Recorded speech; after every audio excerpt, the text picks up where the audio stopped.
Hello, welcome to Facebook Life AWANA. I'd like to talk about tonight's Bible character night, so I thought, we have different Bible characters. There's three of us you'll be seeing, so each of us have our own Bible character. So, Brittany, who are you? I'm a Because Israel was very co-equalness, so you could have girl shepherds. Daniel's an interesting character. Daniel, who are you? I am the big fish that swallowed Jonah. And you, Vomited him. and you can tell that he's that because the Middle Eastern whale would have had a fez.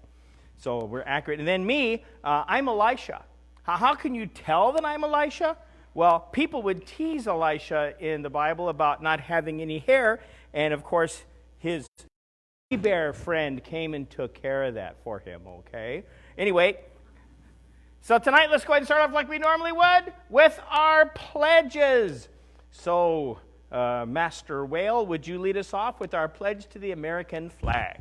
I pledge Allegiance to the flag of the United States of America and to the republic for which it stands, one nation under God, indivisible, with liberty and justice for all. Very good. And then, Miss Shepherdess, would you lead us in the AWANA pledge?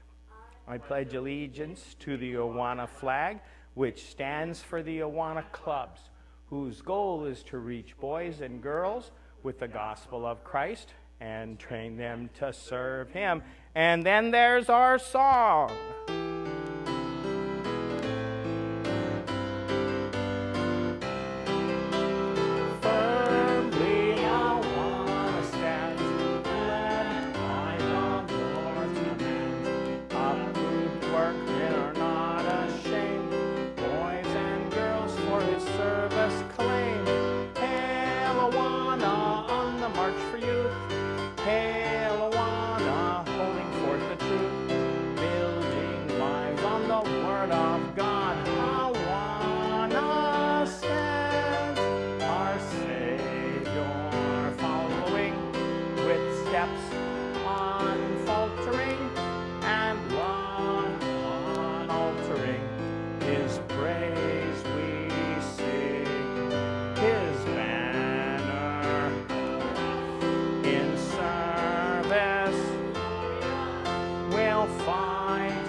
Christ our King. And youth on the march. Good job, young Bible character friends. Well, tonight, is it your birthday this week? I don't know. Mrs. Bird is looking at us from more than a comfortable coronavirus distance, and her birthday was last week, so, maybe your birthday is this week, so let's sing happy birthday to you, and here's your Hershey candy bar when you come back. Let's sing happy birthday to you. Woo! Happy birthday to you. Woo! Happy birthday, God bless you. Happy birthday to you. Hooray! Let's talk about how we're going to end the year. If you've been watching the news, your parents been watching the news, you won't be meeting together with us for AWANA for the rest of the month of May. So I want you to think, talk to your parents, talk to your friends, message with your leaders and such. I'm fine if the first night we can meet together is especially that first week of June. Would you be interested in coming and doing an AWANA Grand Prix that night? Like I said, you can borrow a car. We have car kits. We have all the things you want to have.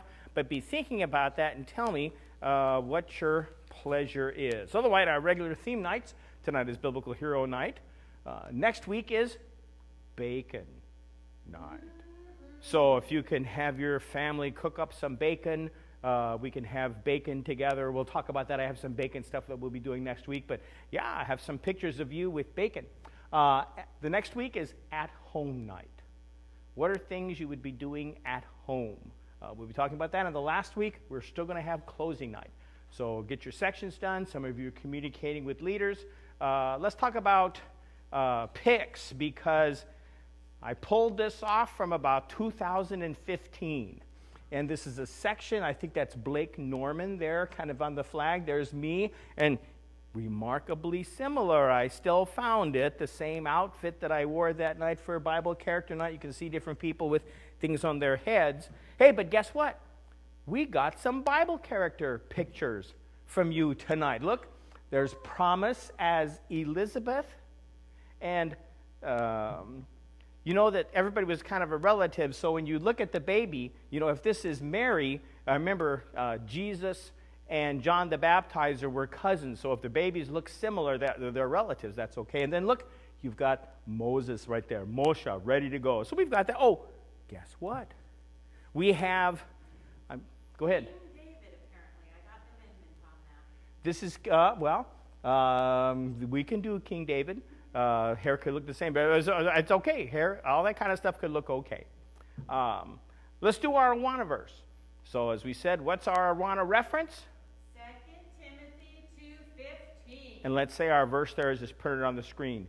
Be diligent to present yourself approved to God, a worker who does not need to be ashamed, rightly providing the word of truth. And you got it on the screen there, so I'm assuming you're saying those things with us. Let's take a look here for, again, emails. Mrs. Johnston, did anybody contact you about sections for tonight? Saying sections with Karis tonight. Actually, Brittany says sections with Karis. Appreciate Brittany doing these things. So if you want to say sections to a leader, if you can't get a hold of anybody, you can connect with me. But it's better if you connected with Barbara for Sparks, or for Todd, it might be him, might be whoever, for the TNT people. But still do your sections, still get things going. Things are still going to count. Somehow we're going to be tracking sections, points, and we'll still have something for you at the end of the year. Tonight, best friends. And so you can see there's a bunch of Bible characters who, you know, since they're Bible characters, they get along with each other, they would be best friends. My question as we start off with, and if you were here, if you were in council time with me, I'd be going around and asking questions. So I'm going to guess how you might answer some of these. Why do you need friends? Because friends really make your life a lot more fun. Because you can do a lot of things by yourself. Even if you're at home, you're probably not doing everything by yourself, because you'll have friends, you'll have family, you'll have parents, you'll have somebody around, kids across the fence to holler at back and forth. But it's nice to have somebody to do things with. And what's it like if you don't have them anymore? You can feel kind of left out. You might feel alone. Something you're used to doing with them, you don't do anymore. So not having a friend can be really, really difficult. Why do you like them? Generally, you like friends because you have things in common with them. You like the same team, the same dessert. You think some things are silly, some things are serious. You generally have things that you see similarly as they do, so someone who shares your same point of view. And why do they like you? Why do they like you? There's a lot of reasons why your friends might like you. They might like you, again, because of things you have in common. You might be able to do something that they really appreciate. There's a lot of reasons why they might like you, and you might like them. Remember, when Jesus was speaking to the disciples, and I'm going to ask for some help as I've been commenting before in just a second. Jesus called his disciples friends. They did things together. They worked together. They did a lot of different things. And friends are special. Okay? So I'm going to actually ask you to help me with these things over here, is what we had talked about before. So what I have is a new thing, because we need the black background, if we will, because everybody needs friends. And I know there's some stories that people used to read about the match girl and this and that, but what we have is even matches find life is better if they have friends. So what we're going to do is we're going to show how these two matches are going to demonstrate their friendship. The hardest part of this is setting it up here so that my matches start off as friends, because they're going to become closer friends in a moment. But getting them started is my hardest. Forgive me. This always takes me a minute. There we go. So you're going to see how these two matches are going to be so close and so friendly with each other that they're going to support each other because friends support each other. So see, we've got them, they're hooked together, and then look, watch the one. There, see how the one match supports the other one. They stay close together. They're friends together. And this one, if I'm careful, even when the flame is out, see how close they are, how friendly they are? Very good. So that's what they did. That's how they, and I can talk about that later with you if you want to see how we did that. But see how these two that were independent, even though things got a little tight, there was the flame of conflict or contact, and suddenly now, poof, they are joined together, close. The Bible talks about the fact that there's a friend sometimes that is closer than a brother. You know, Bible people, they lived back in the days when the Bible was being written, and they're still people. They're people like us. They ate, they worked, they slept, they played. Look, they're having a good time right there in that picture. And guess what? Because they're people, they needed friends.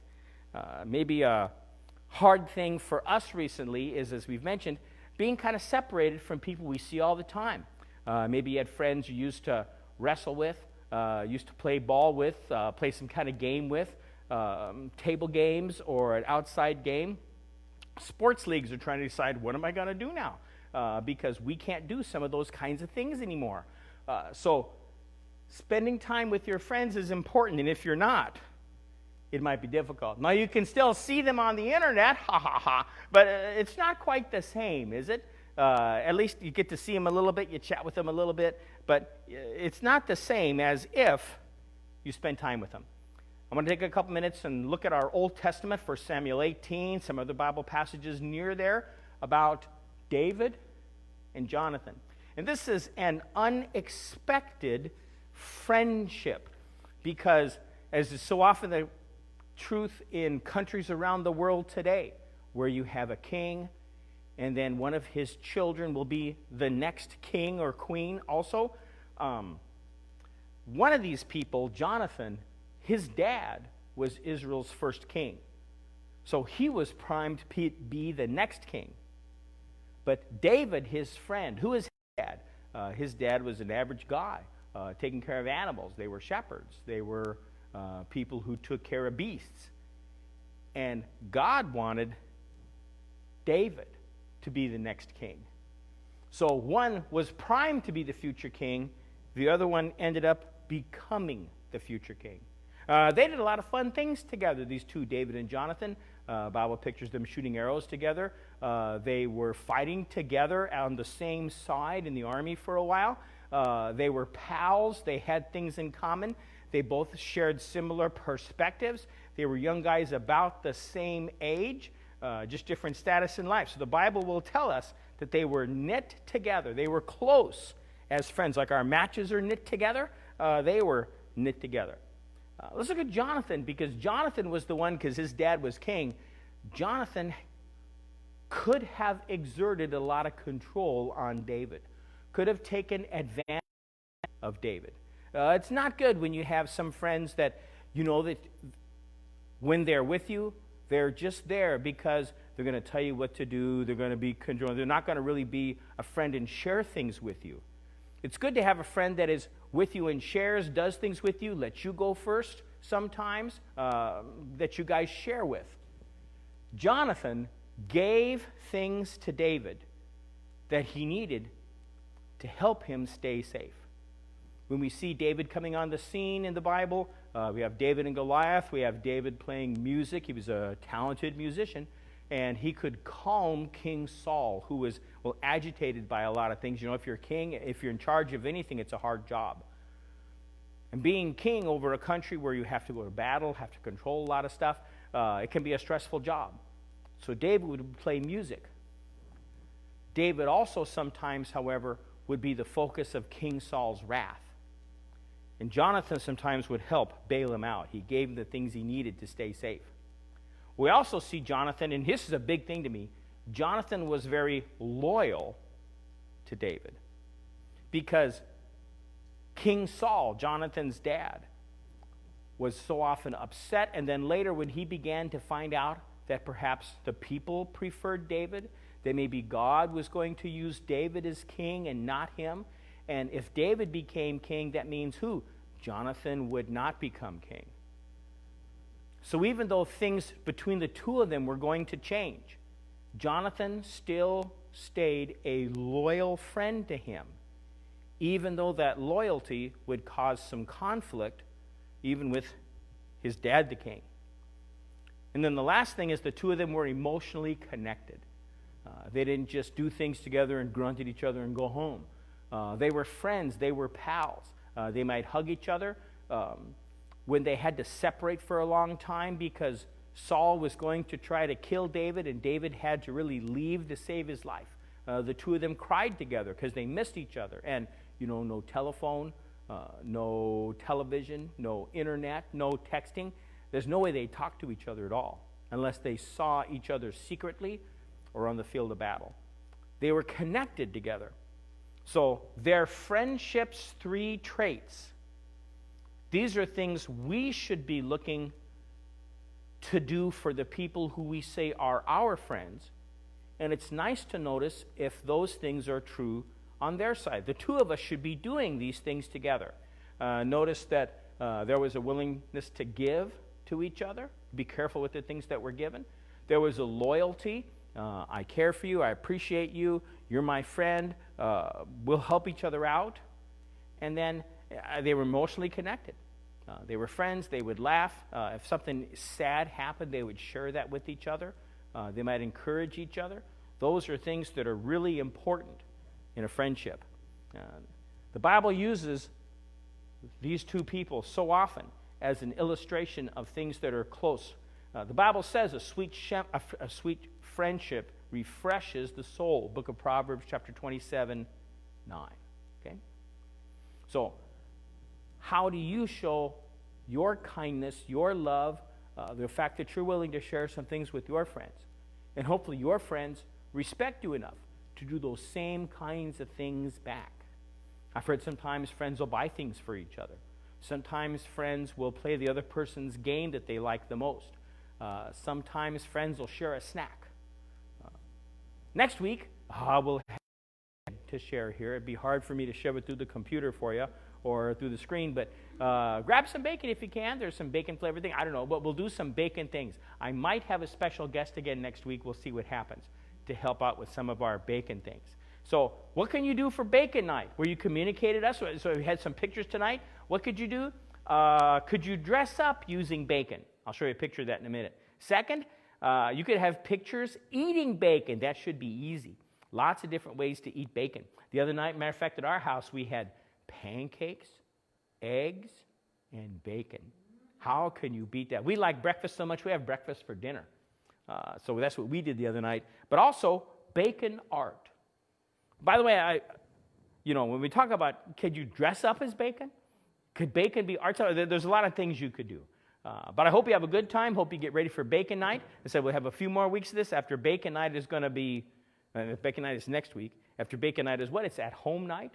And then the last Wednesday of May is going to be our recognition and awards night. And we'll be talking about that as the weeks go by. Thanks. I'm glad you came tonight. Thanks for our video crew. Mr. Tom Bird is standing there looking over us from on high, making sure you can hear us, I hope, and see us, and things like that, making sure you can still see our still match friends. Because a friend sticks closer than a match. I mean a brother, the Bible says, even if things get tough. I'm glad you came. Have a good night. See you later, and think what you can do for bacon night. Send me some pictures. Thanks. Have a good night. God bless you. Say some sections. See you later. Bye.